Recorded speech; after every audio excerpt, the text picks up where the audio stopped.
RTE act 2009, right to education act 2009, शिक्षा का अधिकार अधिनियम 2009, 1 अप्रैल 2010 से ये देश में लागू होता है।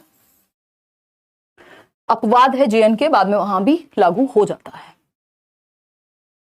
आई थिंक एक बार आप इसको चेक कर लीजिएगा, 136वां कंट्री बना इंडिया।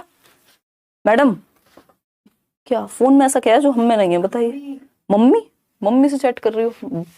देखो तो जो इंडिया है वो 136वीं कंट्री आई थिंक बनी। एक बार इसको फैक्ट चेक कर लीजिएगा, हालांकि ये पेपर में पूछा नहीं जाएगा बट पता होना चाहिए। 135वां, चलिए ठीक है, मान लेते हैं आपकी बात। 135वां देश, यानी इससे पहले 134 कंट्रीज राइट टू एजुकेशन को लागू कर चुके थे कि भैया बच्चों को एक सर्टेन एज तक, अलग अलग कंट्रीज में ये अलग अलग है कि इतनी फ्री एंड कंपलसरी एजुकेशन मिलनी चाहिए। यानी शिक्षा का अधिकार अधिनियम 2009 में तैयार हुआ, लेकिन जो लागू हुआ वो 1 अप्रैल 2010 को, 2010 को हुआ। नया सेशन शुरू होता है।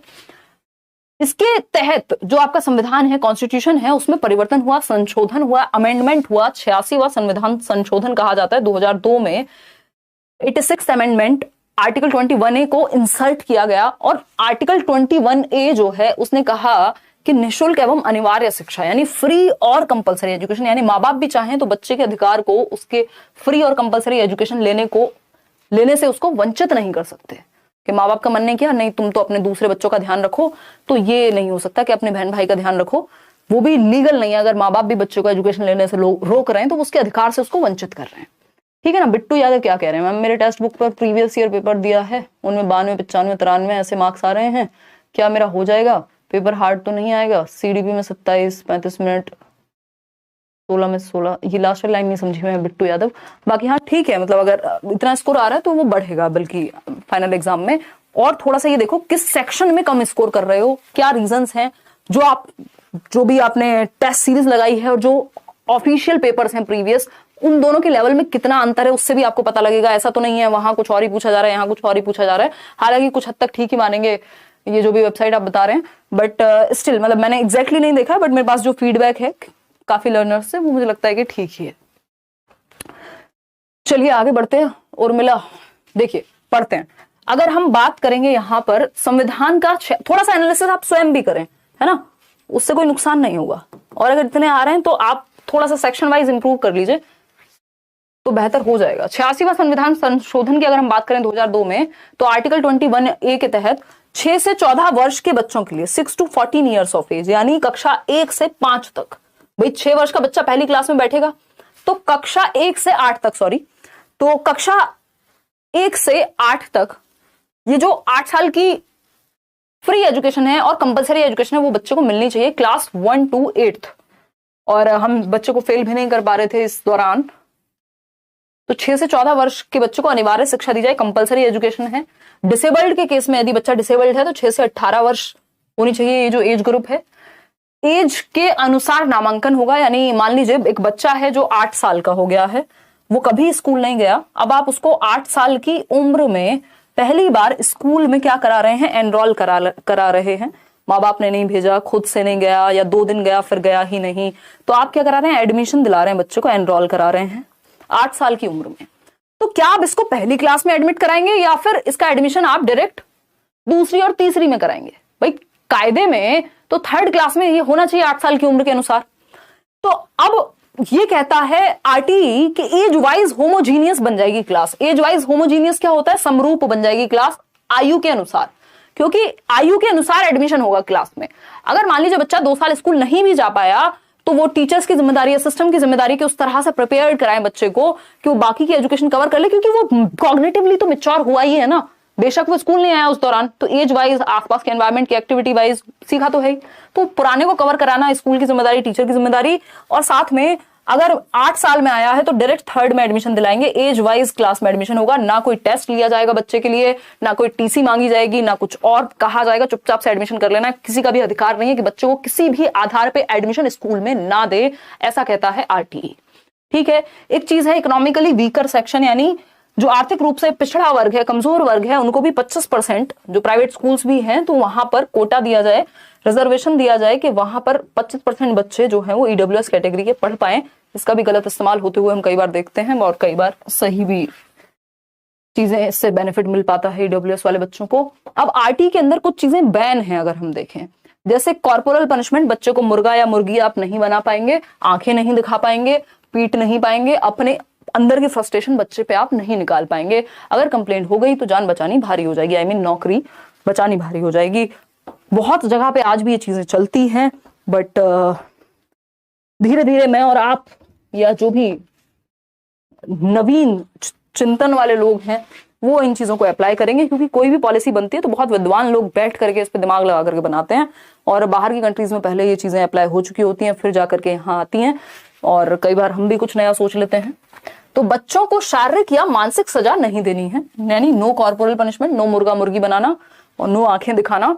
आप प्रताड़ित नहीं करेंगे बच्चों को, क्योंकि उससे क्या होता है, उनकी सेल्फ एस्टीम की धज्जियां उड़ जाती हैं कि मेरे अंदर भी कोई क्षमता है। नकारा हम पहले ही घोषित कर देते हैं बच्चे को, जबकि हमारी चाइल्ड सेंटर्ड एजुकेशन क्या कह रही है, चाइल्ड सेंटर्ड एजुकेशन कह रही है कि बच्चा तो क्यूरियस है, क्रिएटिव है, लर्निंग एबिलिटी रखता है, और हम इन तीनों की बैंड बजा देते हैं। ठीक है ना, बहुत बढ़िया। उम्र के अनुसार सीधा नामांकन, कोई टेस्ट नहीं, यानी एज वाइज होमोजीनियस, जैसी एज है बच्चा, जिस भी एज में आया है 6 से 14 वर्ष के बीच में, उसको आप एनरोल करा देंगे। उसको उस एज में, मान लीजिए 14 वर्ष का है तो सीधा 8वीं क्लास में आप एडमिशन कराएंगे। एडमिशन फीस जैसी कोई चीज नहीं है, टेस्ट जैसी कोई चीज नहीं है। जो भी गवर्नमेंट टीचर्स हैं उनको प्राइवेट ट्यूशन में संलग्न नहीं रहना है, इधर उधर से कमाई नहीं करनी है। आधे तो आजकल यूट्यूब पे मिल जाएंगे, है ना, और बहुत ही खुशी खुशी ये बात बताते हुए, बट ये क्या है, गवर्नमेंट टीचर्स को प्राइवेट ट्यूशन या कोई भी ऐसे एक्सटर्नल सोर्स ऑफ इनकम, कोई बहुत ही बेहतर बात इसमें नहीं कही गई है। तो प्राइवेट ट्यूशन नियम के विरुद्ध है, तो नाम बदल के पढ़ाते हैं बहुत सारे तो गवर्नमेंट टीचर्स, बहुत सारी तरह तरह की चीजें करते हैं। कोई किसी और के अकाउंट में पैसा ले रहा है, कुछ हो रहा है, 70 तरीके, सैकड़ों तरीके, तो ऐसा लोग करते हैं। बिना मान्यता के स्कूल चलाना मना है, यानी आपका जो स्कूल है वो रिकॉग्नाइज्ड होना चाहिए। तभी आप देखते हैं स्कूल के पीछे लिखा हुआ आपको मिल जाएगा कि सीबीएसई रिकॉग्नाइज्ड है या फिर आईसीएसई किसी भी बोर्ड से रिकॉग्नाइज्ड होगा प्रॉपर, बिना मान्यता, और आपके जो टीचर्स हैं वो भी सर्टिफाइड होने चाहिए। ठीक है, आगे बढ़िए। हमें मौका मिला था, हम तो कह दिए थे भाई हमको नहीं चाहिए, हमको यूट्यूब से ही कमा लेने तो, हमको नहीं चाहिए सरकार का पैसा। देखिए, अगर हम बात करें, यहाँ पे देखते हैं, अगर हम बात करें तो ये कुछ कुछ चीजों को प्रोहिबिट करता है। वो क्या है समझते हैं। मेरा मैथ्स नहीं हो पा रहा है, प्लीज मैम करियरविल पे हूँ, प्लीज कुछ बता दीजिए। और मिला इतना अच्छा पढ़ाते हैं उदय सर, इतना अच्छा फीडबैक है हमें, जो टॉपर्स भी आते हैं इंटरव्यूज वगैरह में वो सब बहुत ही प्यारा फीडबैक देते हैं, इवन सभी टीचर्स के बारे में। तो और मिला, एक तो मैथ्स पढ़ लीजिए वो 15 नंबर वाला उदय सर से, पेडागोजी मैं करा दूंगी, मतलब अभी मैराथन सेशन आएगा उतना भी कर लेना, या जो सेट कराया हुआ है उसको थोड़ा देख लो तो हो जाएगा, थोड़ा सा एफर्ट मारना पड़ेगा। देखिएगा, आप समझते हैं हम, ये क्या प्रोहिबिट करता है, फिजिकल और मेंटल हैरेसमेंट। बच्चों को आप तंग नहीं करेंगे, कोई स्क्रीनिंग प्रोसीजर नहीं होगा कि माँ बाप का टेस्ट अलग हो रहा है, बच्चे का टेस्ट अलग हो रहा है, ऐसा प्राइवेट स्कूल्स में बहुत जगह पे होता है अभी भी। कैपिटेशन फी, कोई फीस की जरूरत नहीं है, फ्री है, एजुकेशन कंपलसरी है, प्राइवेट ट्यूशन टीचर्स को नहीं देने हैं। Running of school without recognition, तो बिना मान्यता प्राप्त विद्यालयों को बंद हो जाना चाहिए, और अगर क्वालिफाइड टीचर्स नहीं है तो उनको भी टाटा बाय बाय बोल देना चाहिए। अगर हम बात कर रहे हैं, बट यहाँ क्वालिफिकेशन का कोई अंत नहीं है, है ना, हमारा पूरा एजुकेशन सिस्टम हिल जाता है तब जाकर फिर आप कोचिंग्स में आते हैं, अदरवाइज तो ये जो भी आप पढ़ रहे हैं सीटेट के लिए, क्या आपने टीचिंग ट्रेनिंग में नहीं पढ़ा होगा, है ना। और मोस्ट क्वालिफाइड टीचर्स हैं अगर देखा जाए तो, है ना। यहाँ तो एक प्राइमरी का भी अगर कोई नौकरी ले ले 20 साल पहले भी, वो भी कहेगा कि नहीं अब मैं क्वालिफाइड हूँ पढ़ाने के लिए। बट जहां से आप पढ़ के आ रहे हैं अपने इंस्टीट्यूशन से, चाहे वो बीएड है, डीएलएड है, बीटीसी है, अलग अलग तरह के ट्रेनिंग कोर्सेज आप करके आते हैं, वहां एमएड से लेके एमफिल तक अलग अलग तरह के प्रोफेसर्स हैं, तो वो भी अपनी जगह कहीं ना कहीं देखा जाए वो सिस्टम फेल हो रहा है कि हम उस तरह की एजुकेशन नहीं दे पा रहे कि फिर बाद में हमें आकर के कोचिंग्स लेनी पड़ रहे हैं, और कोई एक व्यक्ति सामने निकल करके आ रहा है जो ज्यादा मेहनत हमारे साथ कर पा रहा है उस एग्जाम को लेकर के, हमें ज्यादा अच्छे से चीजें समझा पा रहा है, तो कहीं ना कहीं डिग्रीज और सिस्टम फेल होता है, फिर इस तरह की संस्थाएं निकल करके आती हैं। खैर, आते हैं प्राइवेट स्कूल्स में बीपीएल या below poverty line, economically weaker section 25%।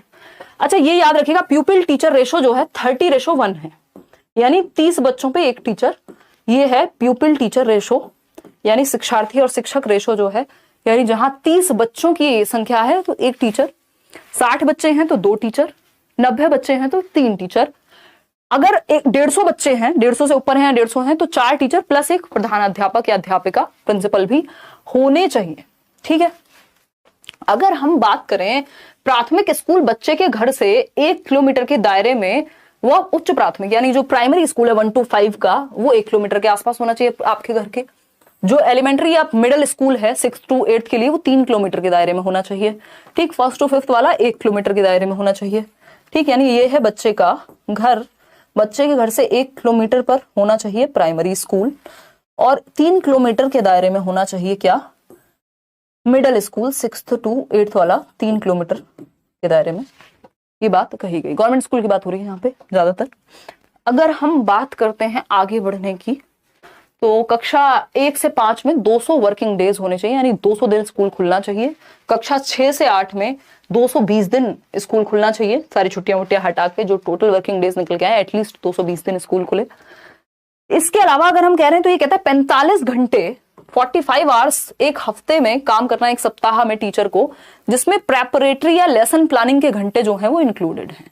ये D+B से लेके सब जगह पे पूछा जा चुका है। प्रेपरेटरी आवर्स जो हैं वो इंक्लूडेड हैं, कहां पर इंक्लूडेड हैं,